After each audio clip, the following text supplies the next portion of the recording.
High বন্ধুরা, আমি নলিতা বলছি। বন্ধুরা, আজকের এই গল্পটি সম্পূর্ণ শুনলে তোমাদের ওটা আর স্থির থাকবে না। কথা দিচ্ছি, শেষে গিয়ে তোমাদের ওটা অনেক হালকা লাগবে। তো চলুন আসল গল্পে চলে যাই। প্রতিদিন রাতে আমার দেবরের ঘর থেকে বিভিন্ন আবেগপূর্ণ আওয়াজ শোনা যেত।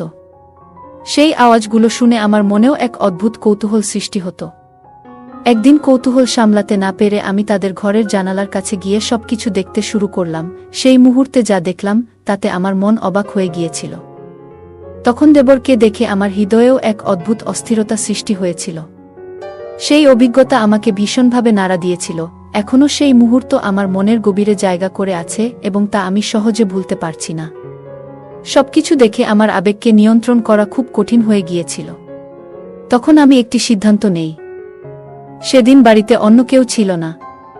রাতে আমি ভাবির বিশেষ পোশাক পরে দেবরের ঘরে চলে যাই। তারপর রাত গভীর হলে দেবর আমাকে তার হ্যালো বন্ধুরা, আমার নাম প্রিয়া।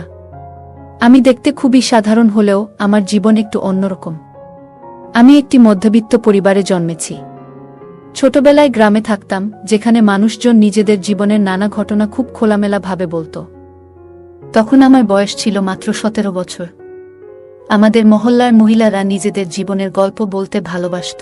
এইসব গল্প শুনতে শুনতে আমার জীবনের পথও বদলে গিয়েছিল। তবে সেই রাতটি ছিল আমার জীবনের এক নতুন অধ্যায়ের সূচনা। আমি ছোট থেকেই কিছু বিষয় নিয়ে অনেক প্রশ্ন করতাম।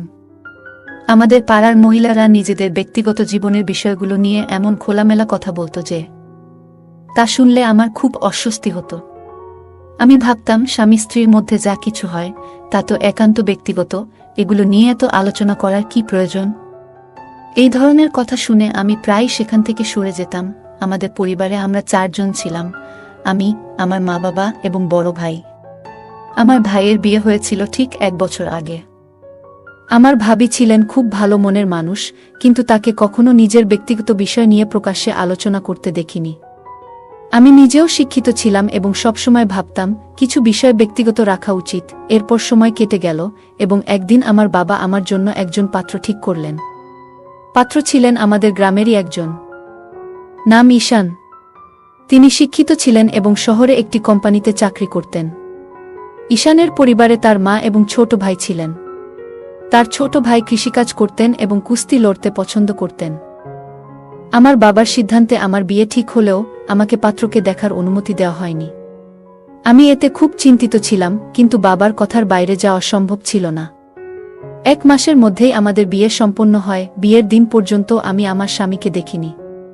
বিয়ের পর শ্বশুর বাড়ি গিয়ে দেখি পুরনো একটি ইটের বাড়ি, যার মধ্যে একটি ছোট উঠোন আর 4টি ঘর ছিল।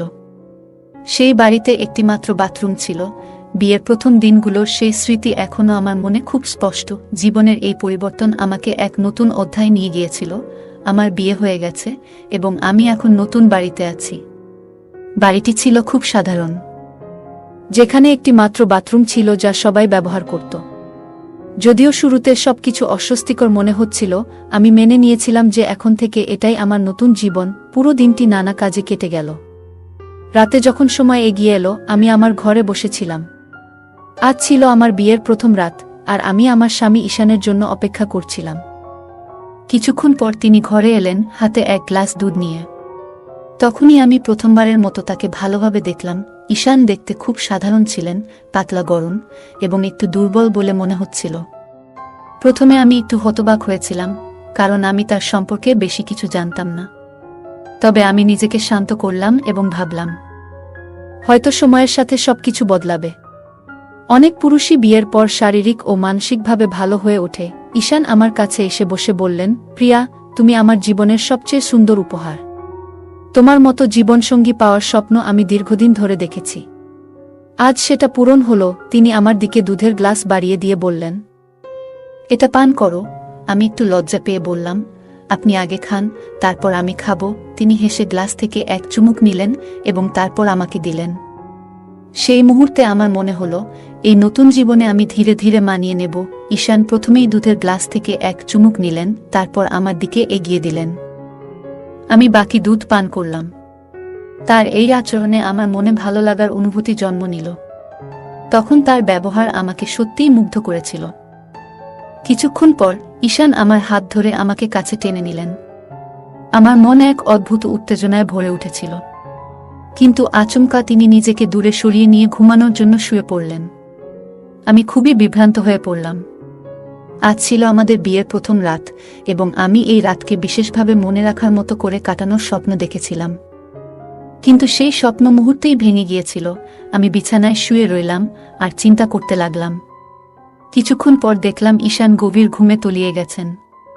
আমি তখন নিজেকে শান্ত রাখার চেষ্টা করলাম, তবে মনকে স্থির করতে পারছিলাম না। কখন যে ঘুমিয়ে পড়েছিলাম তা বুঝতে পারিনি। সকালে ঘুম ভাঙতেই দেখলাম সূর্যের আলো ঘর ভরে গেছে। আমি উঠে বাথরুমে গিয়ে ফ্রেশ হলাম। তারপর বাইরে এসে দেখি আমার ছোট ভাবি বাসন মাজছেন। আমি তার পাশে গিয়ে সাহায্য করতে লাগলাম। ভাবি মুচকি হেসে বললেন, প্রিয়া ভাবি, কাল রাতে কেমন কাটল? নিশ্চয়ই খুব আনন্দময় ছিল, তাই না? জাটজিকে বেশি বিরক্ত তো করেনি, বলেই তিনি হাসতে লাগলেন। তার কথা শুনে আমি এক মুহূর্তে নির্বাক হয়ে গেলাম। কি উত্তর দেব তা ভেবে পেলাম না। আমার ভাবির কথাগুলো শুনে মনে একটু অস্বস্তি হচ্ছিল, কিন্তু আমি তার কোনো উত্তর দিলাম না, বরং তার সঙ্গে হেসে হেসে কথা চালিয়ে যেতে থাকলাম। তখন আমি ভাবিকে জিজ্ঞাসা করলাম, তোমার বিয়ে আগে কিভাবে হলো? ঈশান ভাই তো মুবিন ভাইয়ের থেকে বড়, তাই না? ভাবি একটু হাসি দিয়ে বললেন, জাটজি বিয়ের বিষয়ে একেবারেই আগ্রহী ছিলেন না। শাশুড়ির জোরাজুরিতে তার বিয়ে হয়েছিল। তার কথা শুনে আমি একটু থমকে গেলাম। কথাগুলো শুনে মনে হলো যেন আমার স্বামীর মধ্যে কিছু অভাব রয়েছে, কিন্তু আমি কোনো মন্তব্য করলাম না। আমরা তখন বাসন মাজছিলাম এবং এর পাশাপাশি গল্প করছিলাম। এমন সময় ভাবির ছোট ছেলের কান্নার শব্দ ভেসে এলো। তিনি তাড়াতাড়ি বললেন, প্রিয়া ভাবি, এই বাসনগুলো তুমি একটু দেখে নিও, আমি ছেলেকে সামলে আসি। এই বলে তিনি ছেলের দিকে চলে গেলেন। আমি একা বসে থেকে কাজ করতে লাগলাম আর ভাবছিলাম, নতুন সংসারের প্রতিটি দিন হয়তো আমাকে এমন অজানা গল্পের মুখোমুখি করবে। বাড়ির কাজগুলো ধীরে ধীরে শিখে নিচ্ছিলাম। একদিন সকালে বাথরুম থেকে ফিরে রান্নাঘরে গেলাম। সেখানে দেখি শাশুড়ি সবজি কেটে নিচ্ছেন। আমাকে দেখে তিনি বললেন, বুমা, সবজি তো কেটে দিয়েছি, এবার তুমি সবার জন্য চা বানিয়ে দাও। আমি তাড়াতাড়ি চা বানিয়ে সবার হাতে তুলে দিলাম। এরপর ভাবির সঙ্গে রান্নায় সাহায্য করতে শুরু করলাম। এভাবেই 10 দিন কেটে গেল।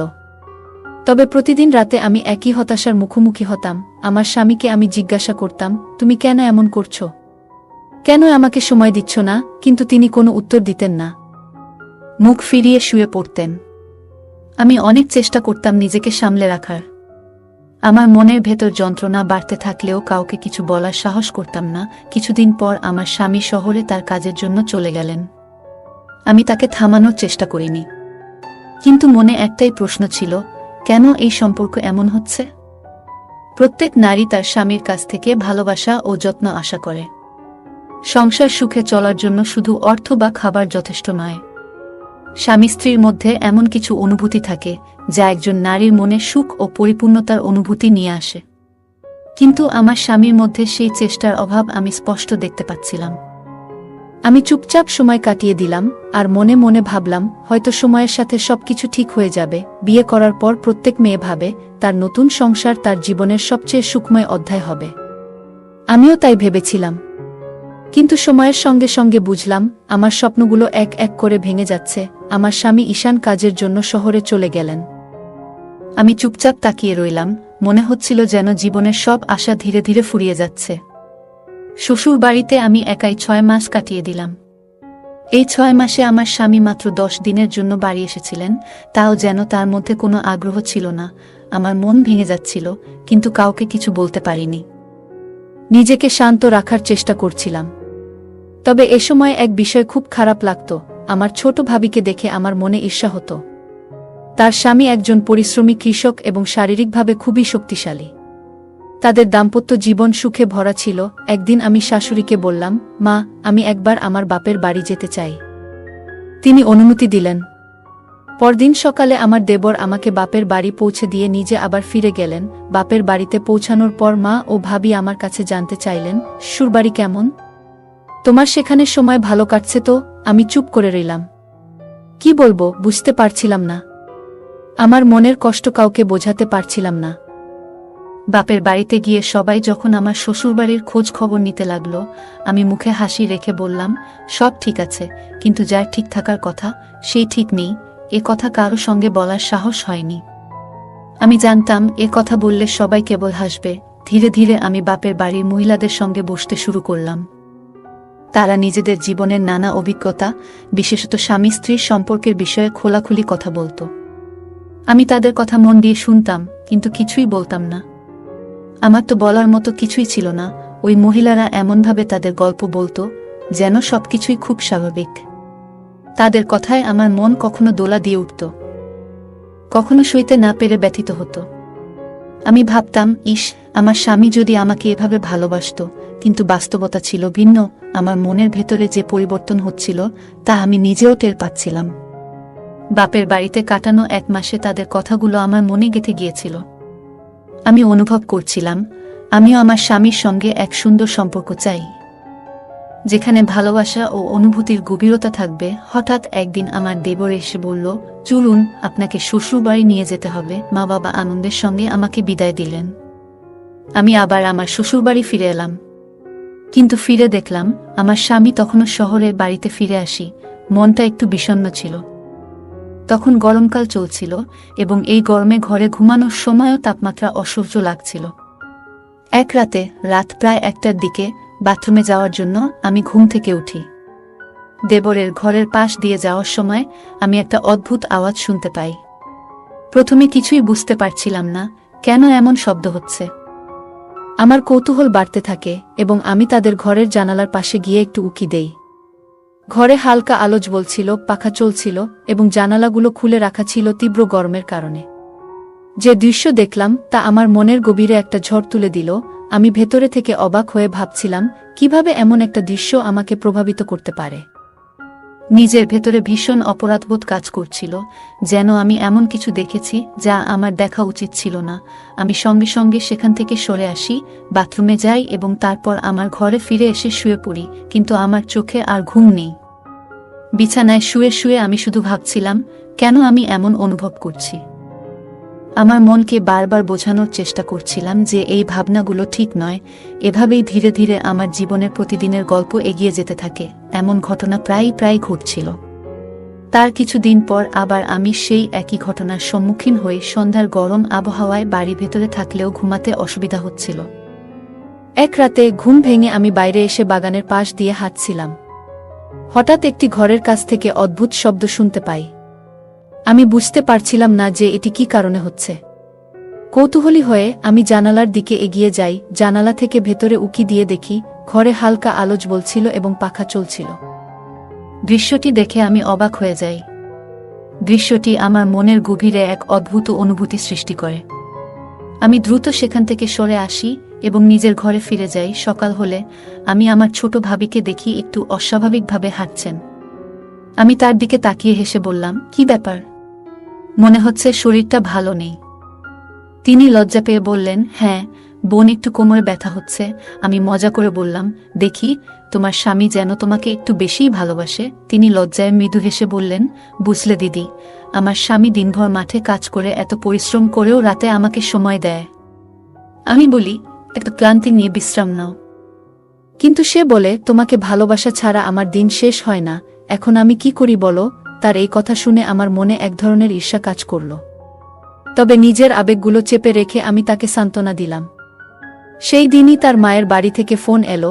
তার মা অসুস্থ, ফলে তাকে সেখানে যাওয়ার জন্য প্রস্তুতি নিতে হলো। পরের দিন সকালে আমার ছোট ভাবি তার মায়ের বাড়ি যাওয়ার জন্য প্রস্তুতি নিচ্ছিলেন। যাওয়ার সময় তিনি আমাকে বললেন, দিদি, তোমার দেওর আজ সন্ধ্যায় ফিরে আসবে। দয়া করে রাতের জন্য তার জন্য দুধ গরম করে দিয়ে দিও। আমাকে 1 মাস মায়ের কাছে থাকতে হবে। আমি হেসে বললাম, তুমি নিশ্চিন্তে যাও, আমি তার ভালোভাবে যত্ন নেব। সন্ধ্যায় দেবর বাড়ি ফিরল। রাতের খাবার শেষে সবাই যার যার ঘরে চলে গেল। আমি দেবরের জন্য দুধ গরম করলাম এবং তার ঘরে গিয়ে দিলাম। ঘরে ঢুকে দেখি হালকা আলো জ্বলছে আর সে বিছানায় শুয়ে আছে। আমি দুধের গ্লাসটা টেবিলের উপর রেখে বাইরে চলে এলাম। ঘরে ফিরে এসে মনটা অস্থির হয়ে উঠল। সেই মুহূর্তে দেখা দৃশ্য এবং নিজের অনুভূতিগুলো মনের গভীরে ছাপ ফেলে দিল। আমি ভাবছিলাম, কেন এমন অনুভূতি হচ্ছে। আমার স্বামীর প্রতি ভালোবাসা থাকা সত্ত্বেও তার সঙ্গে কিছু অভাব বোধ করছিলাম। আমি নিজের আবেগগুলো সামলানোর চেষ্টা করছিলাম, কিন্তু মন বারবার বলে উঠছিল, তোমার জীবনের কিছু সিদ্ধান্ত হয়তো ভুল ছিল। তবে আমি জানতাম, নিজের পরিবার ও নীতিবোধের কথা ভেবে আমাকে এই চিন্তাগুলো থেকে মুক্ত হতে হবে। আমার দেবরের প্রতি এমন অনুভূতির কারণে আমি নিজের কাছে অপরাধবোধে ভুগছিলাম। সিদ্ধান্ত নিলাম, এই চিন্তাগুলো থেকে মুক্তি পেতে আমাকে আরও বেশি শক্ত হতে হবে এবং নিজের পরিবারের প্রতি দায়িত্ব পালন করতে হবে। সেদিন সন্ধ্যায় আমি গভীর চিন্তায় ডুবেছিলাম। আমার স্বামীর প্রতি আমার সমস্ত ভালোবাসা থাকা সত্ত্বেও আমি কোনোদিন তার কাছ থেকে সেই মানসিক শান্তি পাইনি। মনকে বোঝাতে চেষ্টা করেছিলাম, কিন্তু তৃষ্ণা যেন দিন দিন বাড়ছিল। একদিন পরিস্থিতি এমন হলো যে আমার স্বামীর অনুপস্থিতিতে বাড়িতে শুধু আমি আর আমার দেবর ছিলাম। এক গভীর রাতে হঠাৎ করে একটি নতুন ভাবনা মাথায় এলো। আমি ভেবেছিলাম, যদি দেবরকে আমার দুঃখের কথা খুলে বলি। অনেক ভেবেচিন্তে আমি তার সাথে কথা বলার সিদ্ধান্ত নিলাম। রাতে আমি আমার ঘরে বসেছিলাম। সাহস সঞ্চয় করে আমি দেবরের ঘরে গেলাম। সে প্রথমে হতবাক হয়ে গেল। আমি তাকে বুঝিয়ে বললাম যে কতটা একাকিত্বে ভুগছি। দেবর শান্তভাবে আমার কথা শুনল। কিছুক্ষণ পরে সে আমাকে সান্ত্বনা দিতে শুরু করল। সেই রাত ছিল অন্যরকম। কথোপকথনের মধ্য দিয়ে আমরা একে অপরকে বুঝতে শুরু করলাম। ধীরে ধীরে আমাদের মধ্যে একটি অদ্ভুত অনুভূতি কাজ করতে লাগল। কিন্তু সেই মুহূর্তেই আমার মনের মধ্যে দ্বিধা জন্মালো। এটা কি ঠিক হলো?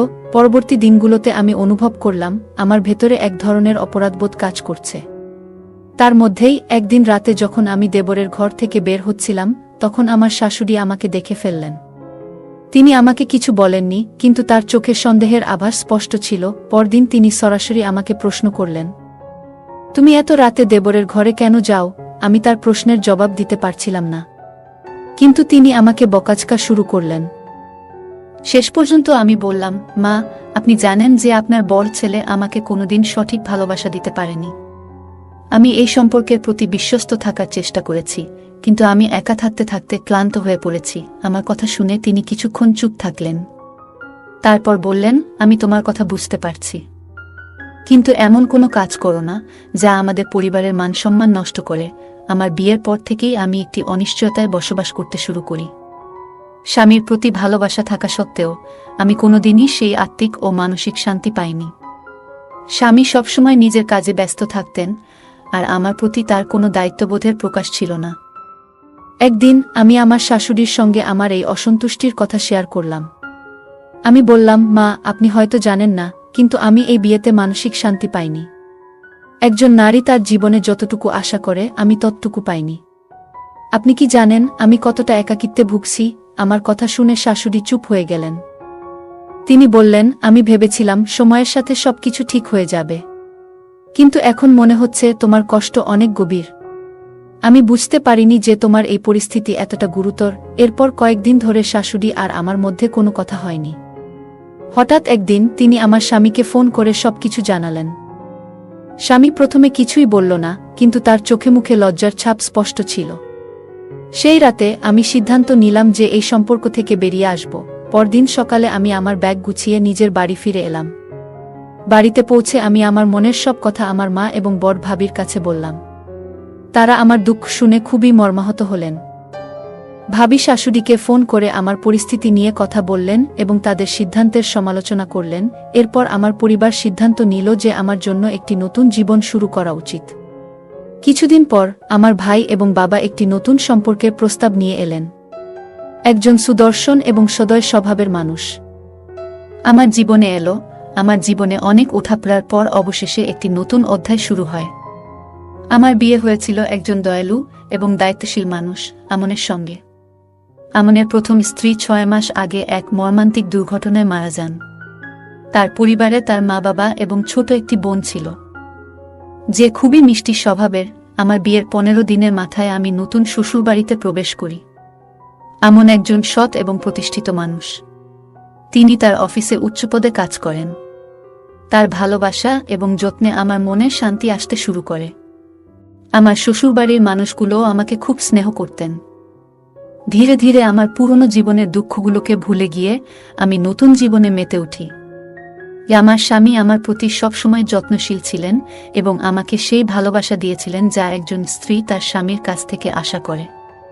আমিও তাকে পুরো মন থেকে ভালোবাসতে শুরু করি। জীবনের নতুন অধ্যায়ে এসে আমি উপলব্ধি করলাম, যখন জীবনে প্রকৃত ভালোবাসা এবং সঠিক দিক নির্দেশনা থাকে, তখন কোনো ভুল পথে হাঁটার প্রয়োজন হয় না।